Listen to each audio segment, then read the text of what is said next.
Olá, gente bonita, a graça e a paz do Senhor Jesus a todos os nossos irmãos, a todas as pessoas queridas que estão conosco esta noite. Estamos iniciando agora o nosso momento de culto, nossa reunião em torno do nome de Jesus, de sua palavra, a fim de não apenas cantar com a intenção de louvá-lo com canção, mas também entregar a nossa vida com a intenção de louvá-lo com a possibilidade, com a oportunidade de crescer em graça, em conhecimento, em sua palavra e cumprir o propósito que Deus estabeleceu para a nossa vida enquanto igreja, que é o de servi-lo. Então eu quero te convidar para, com esta consciência, fazer parte desta reunião esta noite, não obstante ao fato de a gente estar distante fisicamente, mas estamos juntos nesse mesmo espírito, com esse mesmo desejo, na intencionalidade que todos nós temos de louvar a Deus com as nossas vidas. Então, independente de onde você esteja agora, que o seu coração esteja dirigido ao trono da graça de Deus, como disse antes, o mesmo propósito de colocar a nossa vida à disposição de Deus para servi-lo. Quero orar com você. Em seguida, Gabi, que hoje vai nos ajudar cantando louvores juntamente conosco, vai fazer essa parte importantíssima da nossa realização de culto.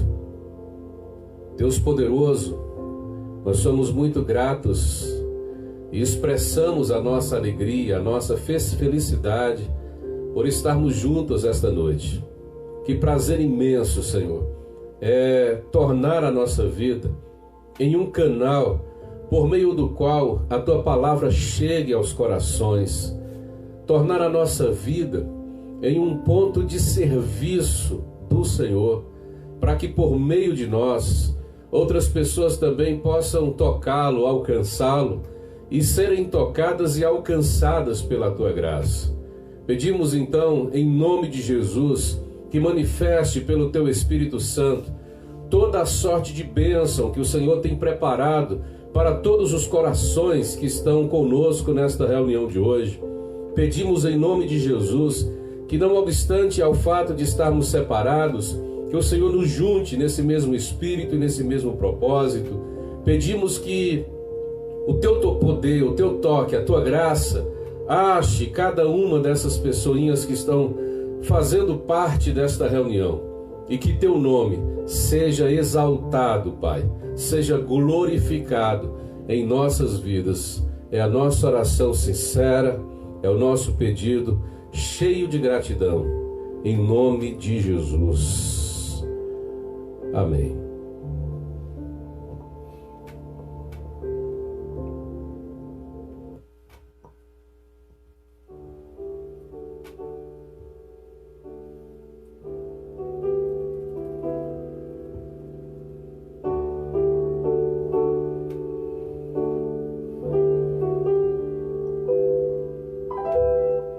Existe um rio, Senhor,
Deus, que coisa boa, maravilhosa é poder cantar a respeito desse rio, dessa fonte, dessa graça de Deus, que o tempo todo está fluindo em nossa direção.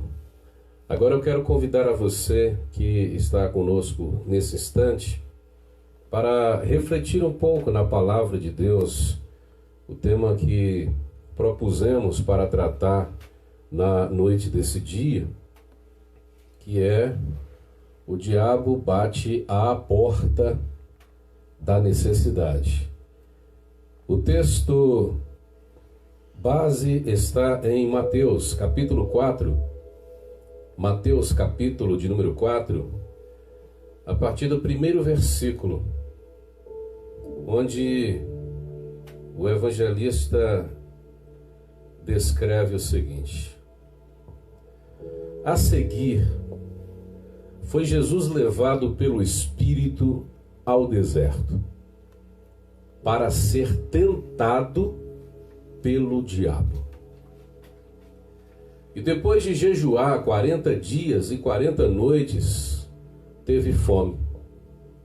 Então o tentador, aproximando-se dele, lhe disse: se és o Filho de Deus, manda que estas pedras se transformem em pães. Jesus, porém, respondeu: está escrito, não só de pão viverá o homem, mas de toda palavra que procede da boca de Deus.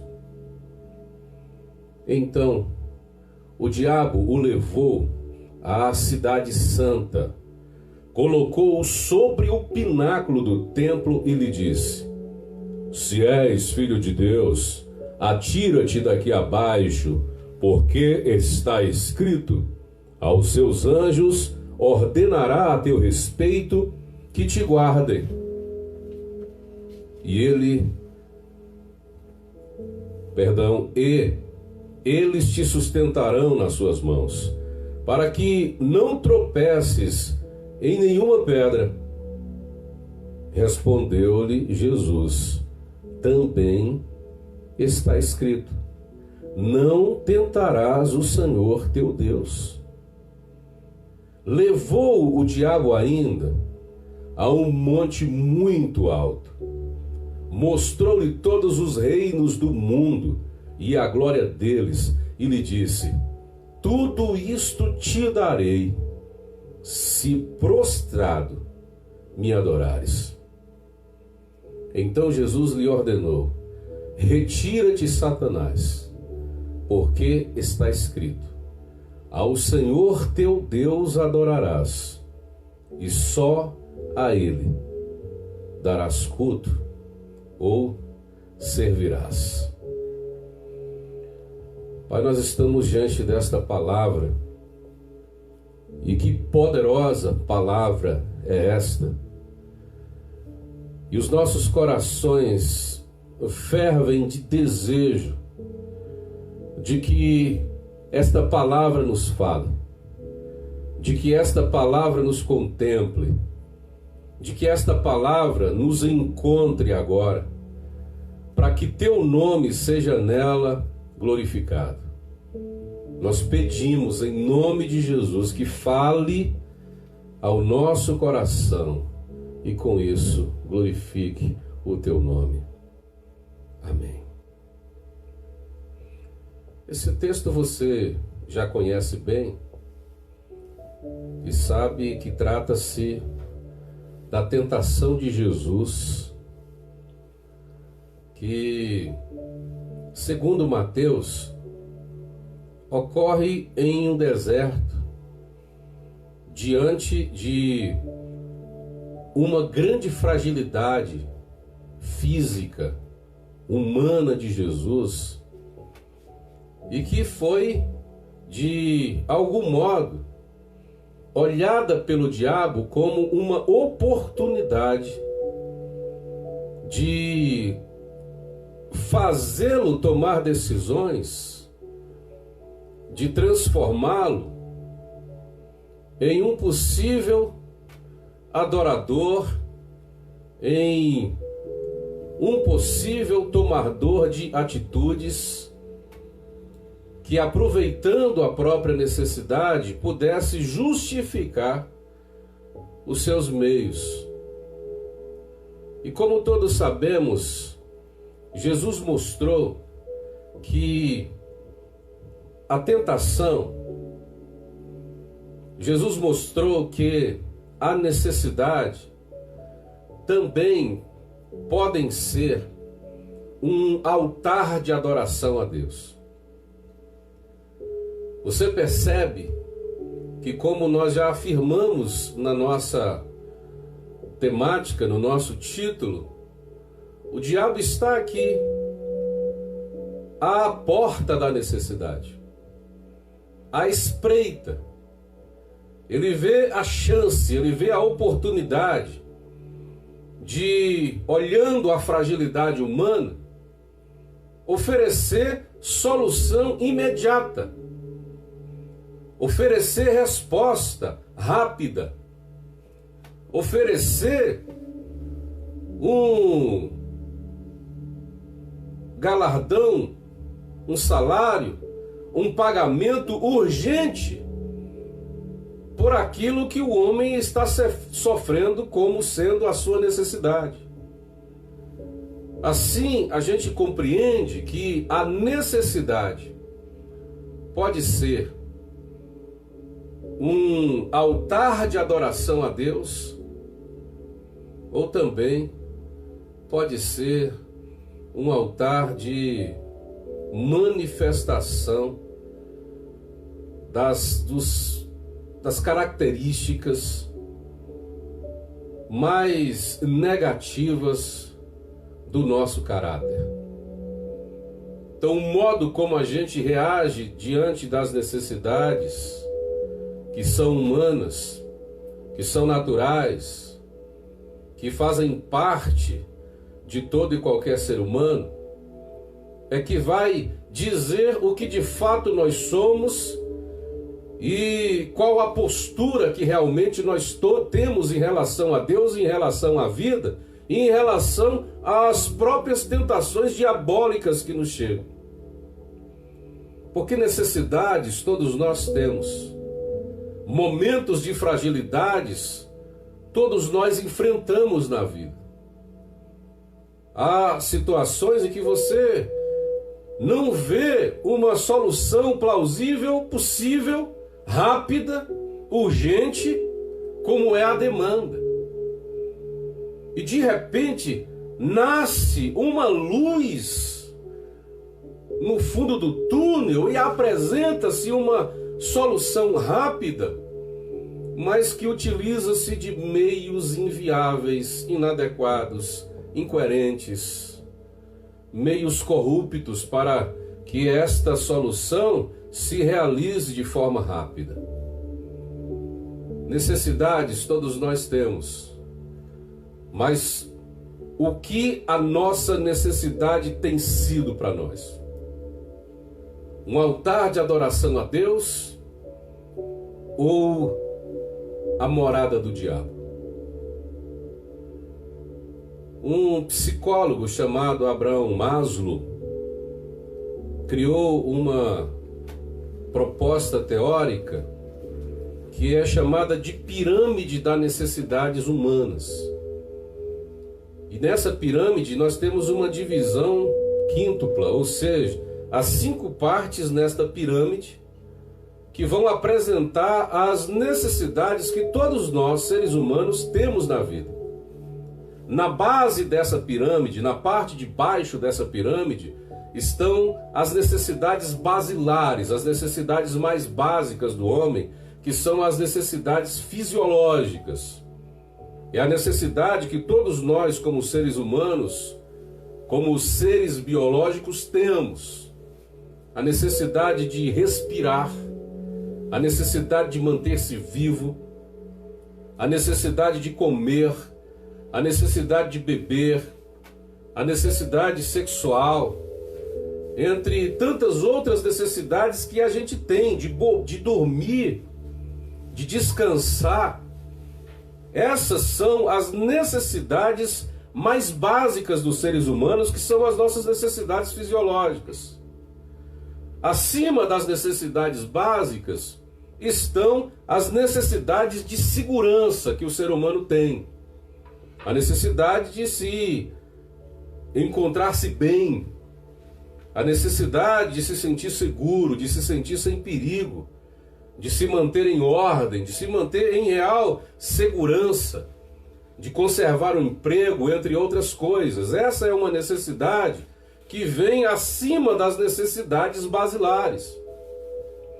A terceira necessidade que o ser humano tem é a necessidade social. A necessidade de manter vínculos com as pessoas, relações humanas que possam perdurar, relações humanas que sejam harmônicas, que tenham paz. A gente precisa de amizade, a gente precisa de pessoas para estarem ao nosso lado.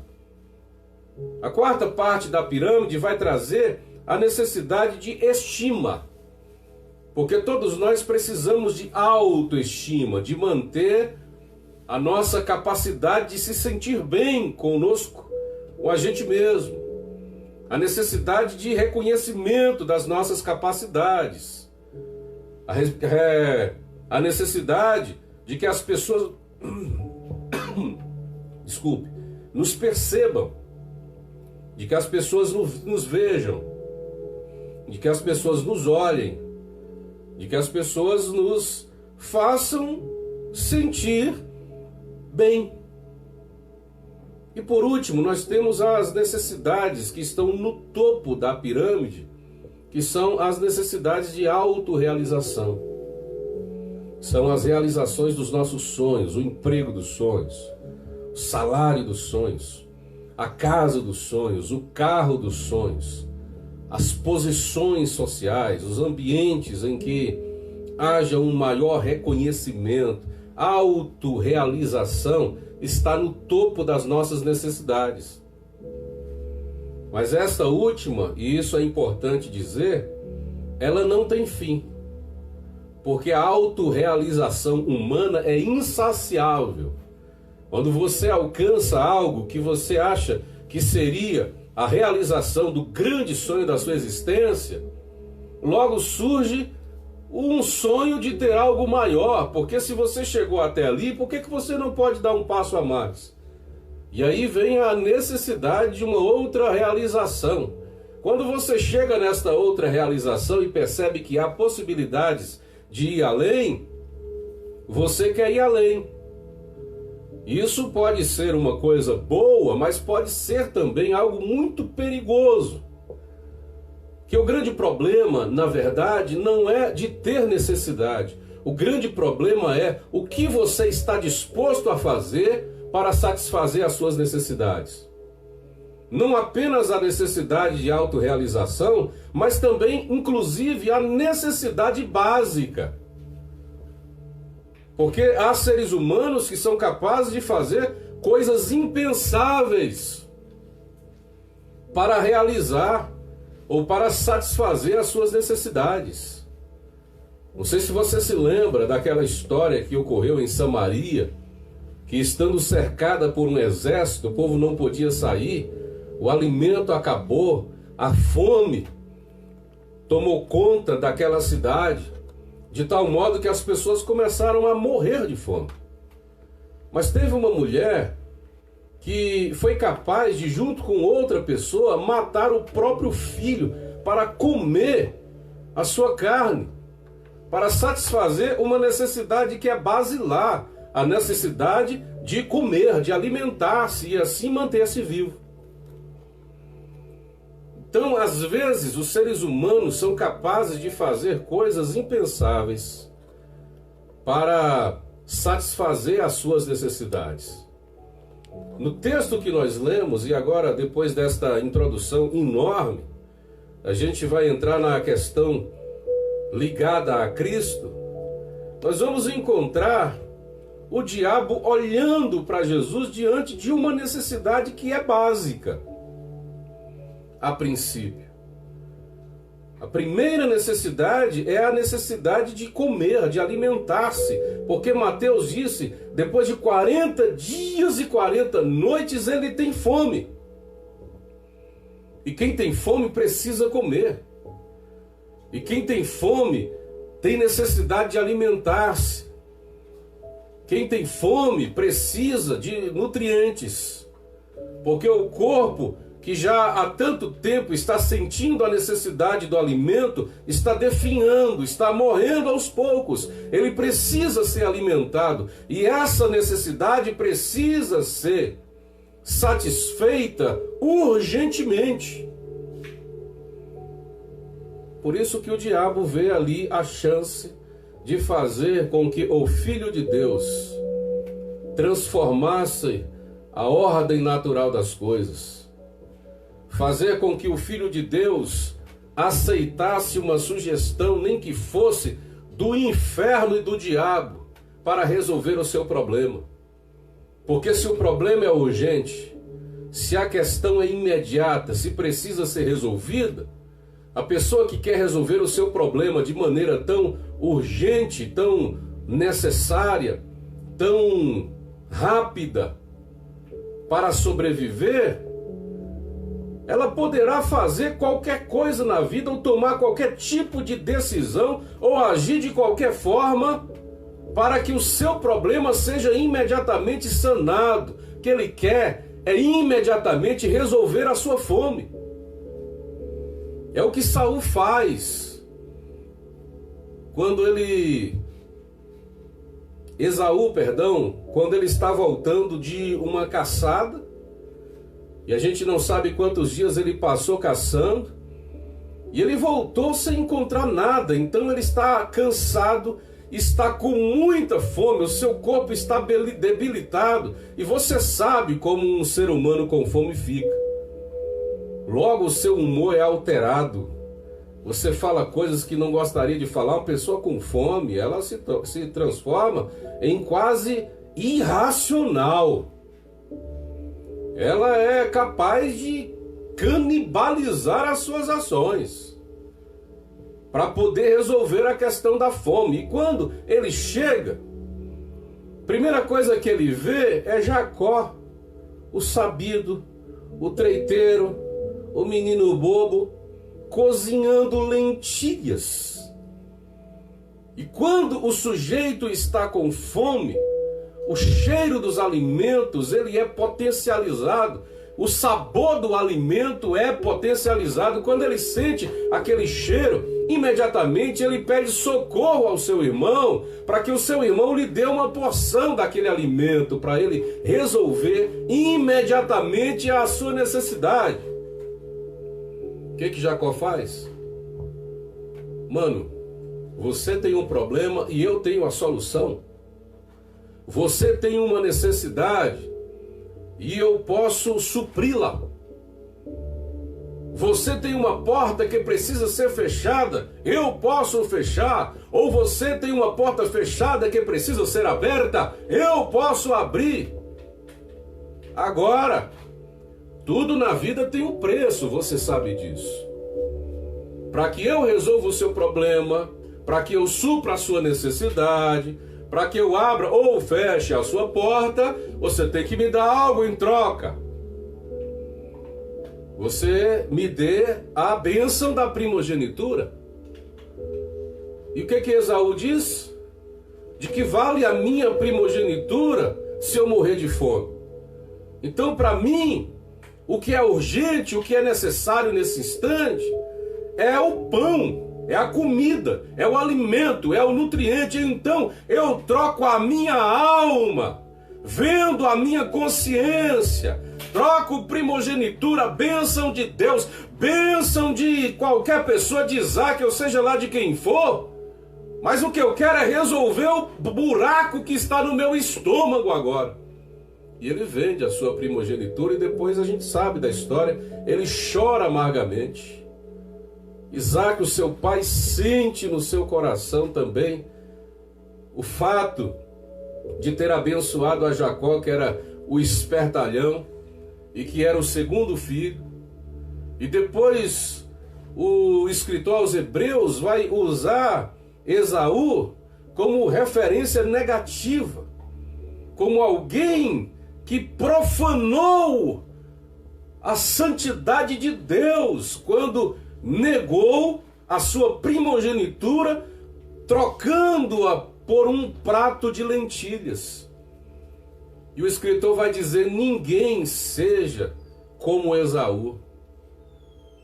Então você pode, no momento da sua grande necessidade, transformá-la em um altar de adoração a Deus, ou então em um lugar de morada do diabo. Que a questão, como disse antes, não é o problema de sentir a necessidade, é o que você faz com essa necessidade. E às vezes as pessoas tentam justificar as suas decisões, os seus erros, usando a fragilidade daquele momento, e a gente sabe que todo ser humano, em momentos de fragilidade, realmente está suscetível a ceder às tentações.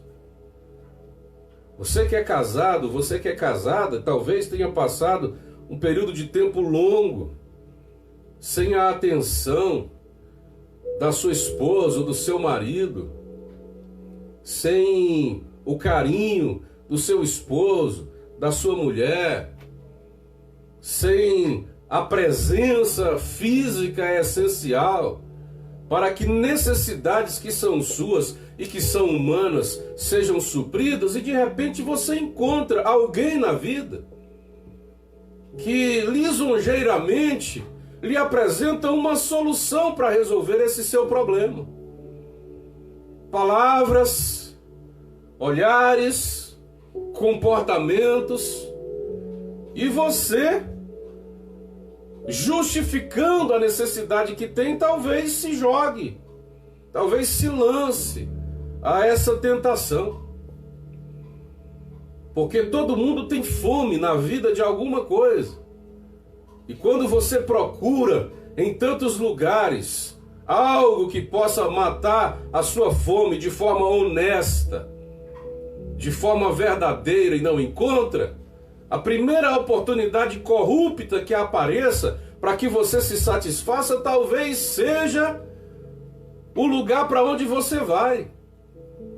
Talvez você responda de forma imediata a essa tentação. O diabo olhou para a necessidade de Jesus e disse: vou usar esse momento para fazê-lo tomar decisões, para fazê-lo operar transformações, para fazê-lo operar milagres aqui. E aí ele diz: olha, você não é filho de Deus? Então transforma essas pedras em pães e mata a tua fome. Mano, com o poder que você tem, com o potencial que você tem, com a capacidade que você tem, com a autoridade que Deus te deu, você vai ficar nessa necessidade aí, vai ficar passando dificuldade? Que é isso, mano? Você acha que Deus vai ligar se você pegar essa pedrinha e transformar em pão? A quem você está ofendendo aqui? Você não está tirando nada de ninguém. É só uma pedra.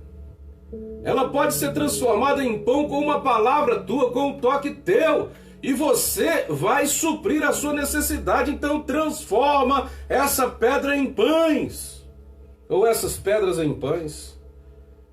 Aí Jesus olha para o diabo e diz: nem só de pão viverá o homem, mas de toda palavra que sai da boca de Deus. Ou seja, se eu viver só de pão, eu posso transformar a ordem das coisas para me dar bem na vida. Só que quando eu transformo a ordem das coisas para me dar bem da vida, eu bato de frente com o muro da palavra de Deus. Então, se é para escolher me alimentar com pão que foi transformado de pedra milagrosamente, escolher entre esse pão e fazer a vontade de Deus e cumprir a palavra de Deus, eu prefiro cumprir a palavra de Deus. Porque a palavra de Deus também, ela vai me alimentar. A palavra de Deus também, ela vai me sustentar. A palavra de Deus também vai produzir vida em mim. Então, se eu quero ser nutrido, antes de qualquer coisa, Eu quero ser nutrido pela palavra de Deus, eu quero ser alimentado pela palavra de Deus, eu quero viver pela palavra de Deus. Eu quero existir pela palavra de Deus, eu quero caminhar pela palavra de Deus, eu quero entrar segundo a palavra de Deus e sair pela palavra de Deus. O caminho que eu caminhar será o caminho pela palavra de Deus. Se eu mergulhar, será mergulho na palavra de Deus. Se eu sair para respirar, vou respirar a palavra de Deus, porque a palavra de Deus está acima de qualquer necessidade básica humana. O diabo olhou para essa primeira necessidade, que é a necessidade básica, e ele não conseguiu sugestionar a Cristo para operar algo que transformasse a ordem das coisas. Então eu vou para outro lugar. Se nesse lugar ele não se percebeu, ele não se sentiu frágil, melhor dizendo, eu vou encontrá-lo em outro lugar. Já que ele é crente assim, se ele tem esse negócio de palavra de Deus como sustentação, como base para a sua existência, se ele gosta mesmo da palavra de Deus, então é pela palavra de Deus, no ambiente mais santificado, que eu vou pegá-lo. Aí a Bíblia diz que Jesus é levado à cidade santa. E veja só a ordem das coisas: cidade santa, templo e pináculo, lugar mais alto do templo. Cidade santa, Jerusalém, está num ambiente que para os judeus já é um ambiente santificado, é uma coisa extraordinária. Ir para o templo, que é o lugar onde Deus é adorado, para os judeus é mais extraordinário ainda. E ter a oportunidade de subir no lugar mais alto do templo, estar no pináculo. Que coisa maravilhosa. Olha só onde é que eu estou. Queridos, as nossas maiores tentações podem estar exatamente nos lugares mais santos. Os ambientes religiosos podem ser os lugares mais tentadores. E você não sabe. Você pensa que o problema humano maior deve estar no mundo político. Então, nesses ambientes onde há uma operação política maior, talvez sejam os lugares das maiores tentações. Nos ambientes onde as minhas fragilidades carnais talvez sejam expostas do lado de fora, talvez seja a minha maior tentação, e você está errado. Pode ser no ambiente religioso, nos lugares, entre aspas, mais santificados, que podem estar as maiores tentações. E qual é a tentação que Jesus sente aqui? É uma tentação de ferir outras necessidades básicas do ser humano aqui. Que a necessidade de segurança e a necessidade de estima. Primeiro, quando o diabo diz, olha, você pode se lançar daqui para baixo, porque está escrito que aos seus anjos serão dadas ordens a teu respeito para te livrar em todos os teus caminhos. Você não vai ser ferido em nada. Então, se você se lançar daqui para baixo, você vai ser um espetáculo divino. Você vai demonstrar que Deus está contigo. Você vai ver que coisa extraordinária é a manifestação de Deus quando você transformar as suas atitudes em espetáculo divino. Então, se joga, se lança, dê tudo o que você tem. Venda a tua consciência, transforme a sua vida. Esvazie a tua conta bancária ou qualquer outra coisa do tipo. Acabe teu casamento, porque Deus está te dando outra varoa ou um varão. Deus está dizendo a você esta noite que você deve tomar uma decisão a respeito disso. Aí você vai e toma decisões precipitadas. Ou alguém diz, olha, faça uma decisão de fé, uma ação de fé aqui agora. Doe tudo que você tem. Como eu já vi, teve gente que senha, ainda tirou sapatos novos que tinham, jogava em lençóis brancos, volta, aliança, ouro. Em nome de uma fé que satisfaz apenas aqueles que, estando na posição de pastores, na verdade são verdadeiros lobos disfarçados.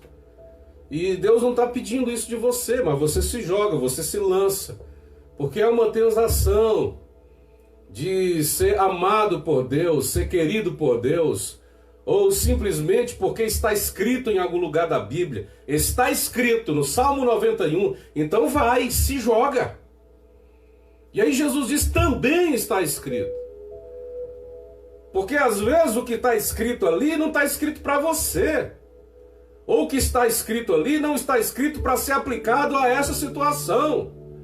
E alguém usa um texto isolado, um texto pretensioso, sem contexto, sem observar para quem foi dito, em que situação foi dita, por que razão esse texto está sendo dito, se ele pode transpassar a história e chegar até nós, ou esse texto foi apenas um texto dirigido exclusivamente para o povo de Israel. Será que é possível aplicar isso à minha realidade? O que o Evangelho diz? O que Jesus diz? Se esse texto passar por Jesus, será que ele chega até mim ou ele morre lá?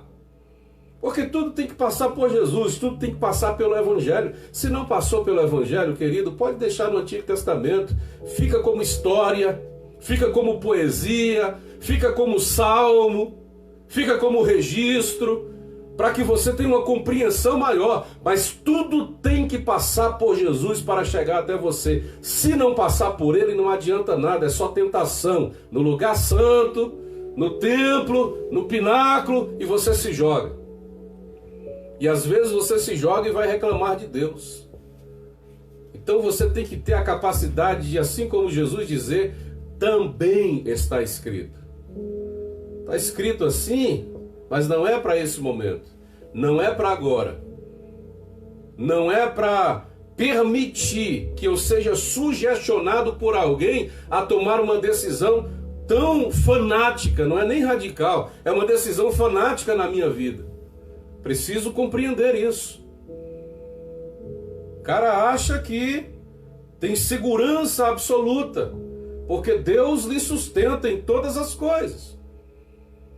Então eu posso sair na rua, eu posso abraçar qualquer pessoa do jeito que eu quiser, eu não preciso me prevenir, eu vou usar máscara para quê? Para que álcool em gel? Que bobagem, se Deus está comigo. Aí depois pega uma Covid-19 e vai reclamar dos céus, como se Deus tivesse culpa de deixar você caminhar tomando as suas próprias decisões. Então Jesus disse, não tentarás o Senhor teu Deus. Eu vou enfrentar perigo se for necessário enfrentar, mas se não for necessário, para que eu vou enfrentar? Eu vou atrair perigos para mim? Isso não é coragem, querido. É temeridade. Ser corajoso é uma coisa. Ser temeroso é outra coisa.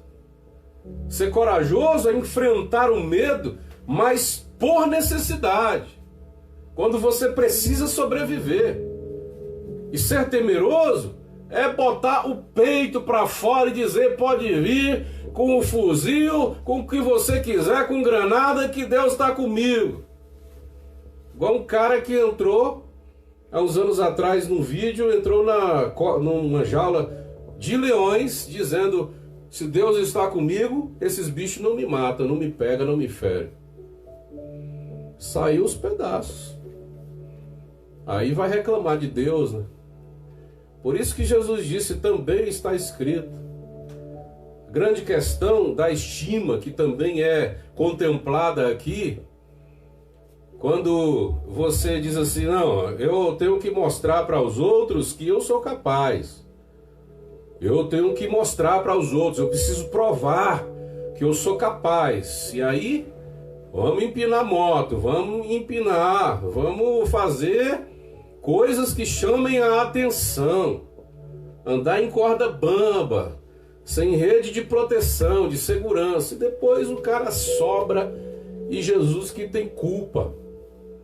Não soube avaliar a palavra, analisar a palavra, não soube ler Deus, compreender Deus, não teve humildade. Aí transforma essa necessidade de autoestima, de segurança, de autoafirmação em uma morada do diabo, quando você poderia ter transformado a sua necessidade em um altar de adoração a Deus. Quando o diabo percebeu que nessa também não dava, ele falou: vou partir para outra, vamos para um monte alto e eu vou te mostrar como que num telão, como vivem os imperadores da terra. Tá vendo César lá? Veja, olha quantas pessoas que o servem. Veja só quanta uva, quanto pão, quanto vinho, quanto alimento. Quantas pessoas se dobrando aos seus pés. Quantos homens tremendo os joelhos de medo. Veja quanta glória nesses reinos todos. Já pensou que você pode ter isso em tuas mãos?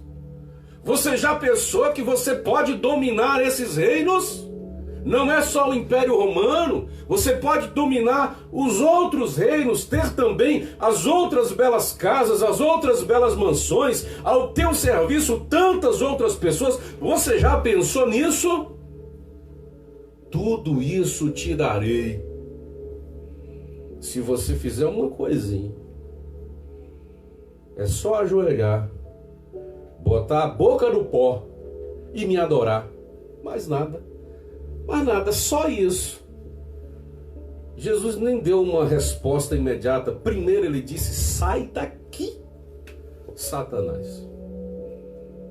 Porque as duas outras tentações, você já tinha demonstrado nelas que não tem juízo. Mas nesta, você é completamente doido. Sai daqui. Porque está escrito que somente a Deus adorarás. E somente a Ele servirás, prestará culto, adoração e prestação de culto.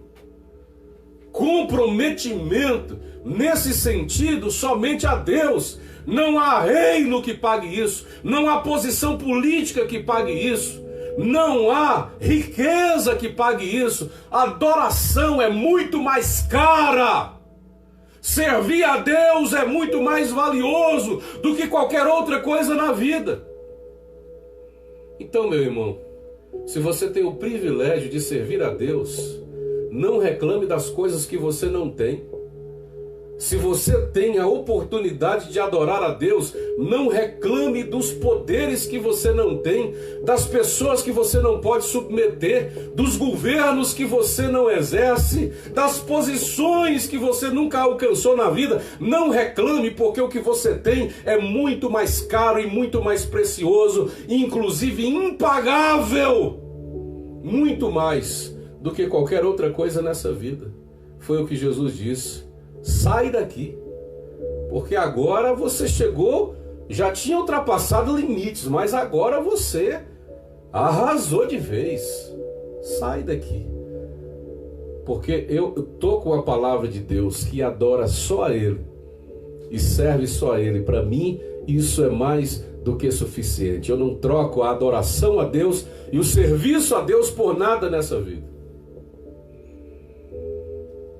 É por isso que a minha alegria é imensa de poder estar com você aqui esta noite. Porque eu poderia estar fazendo outra coisa na vida, como diria, como é que é o nome dela? Esqueci agora. Eu poderia estar matando, eu poderia estar roubando, eu poderia estar fazendo um monte de outras coisas na vida. Mas eu tenho o privilégio de fazer o que é mais precioso e mais valioso, que é servindo a Deus, levando a você a palavra séria do Evangelho. Palavra verdadeira e poderosa do Evangelho. E para mim, é o que basta.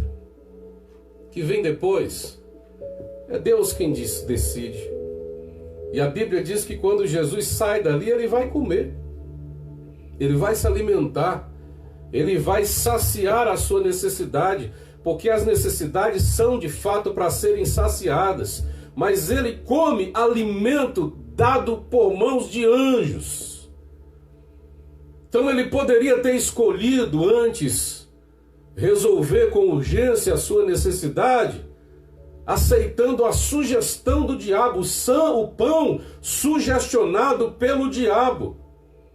Mas ele preferiu ser servido por anjos de Deus. Eu não vou transformar a ordem das coisas para saciar as minhas necessidades. Era o que Jesus estava declarando com as suas decisões, com as suas atitudes. Que esta seja a palavra de Deus para a tua vida e que esta palavra possa transformar o teu coração, para que você pense, quando o diabo bater à tua porta, apresentando a você uma solução rápida, urgente, imediata. Se ferir os teus princípios, se bater de frente com a palavra de Deus, espere um pouco mais, escolha esperar a vontade de Deus. Escolha transformar a tua necessidade num altar de adoração a Deus. Vamos orar? Pai, nós rendemos ao teu nome todo o nosso louvor e toda a nossa gratidão pela palavra que nos chega esta noite. E o nosso pedido sincero é que o Senhor nos ajude a fazê-la ter efeito em nossa vida, em nosso comportamento. Que a tua palavra se cumpra em nós, de modo que a nossa vida, mesmo nas maiores necessidades, seja transformada num altar de adoração ao teu nome, para que tu sejas glorificado, para que o teu Filho seja glorificado, para que o Espírito Santo seja glorificado em nossa vida. Essa é a nossa oração sincera, verdadeira, de todo o nosso coração e com toda a humildade, em nome de Jesus. Amém.